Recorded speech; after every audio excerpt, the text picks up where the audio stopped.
Chapter 24.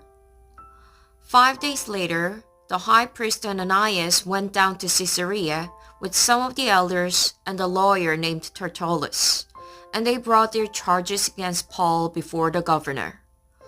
When Paul was called in, Tertullus presented his case before Felix.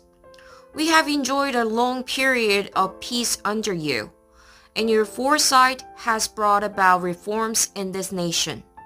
Everywhere and in every way, most excellent Felix, we acknowledge this with profound gratitude.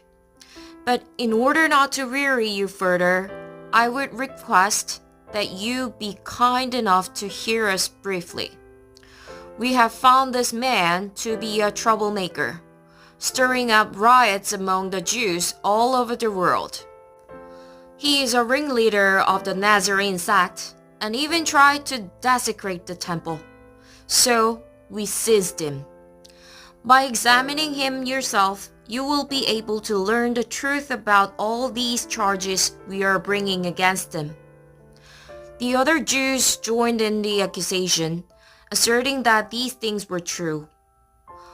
When the governor motioned for him to speak, Paul replied, "I know that for a number of years you have been a judge over this nation, so I gladly make my defense. You can easily verify that no more than 12 days ago I went up to Jerusalem to worship. My accusers did not find me arguing with anyone at the temple or stirring up a crowd in the synagogues or anywhere else in the city. And they cannot prove to you the charges they are now making against me. However, I admit that I worship the God of our ancestors as a follower of the way, which they call a sect.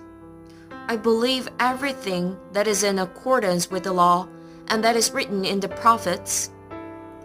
And I have the same hope in God as these men themselves have, that there will be a resurrection of both the righteous and the wicked.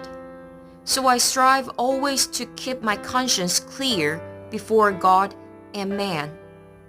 After an absence of several years, I came to Jerusalem to bring my people gifts for the poor and to present offerings. I was ceremonially clean when they found me in the temple courts doing this. There was no crowd with me, nor was I involved in any disturbance. But there are some Jews from the province of Asia who ought to be here before you and bring charges if they have anything against me. Or these who are here should state what crime they found in me when I stood before the Sanhedrin, unless it was this one thing I shouted as I stood in their presence. It is concerning the resurrection of the dead that I'm on trial before you today."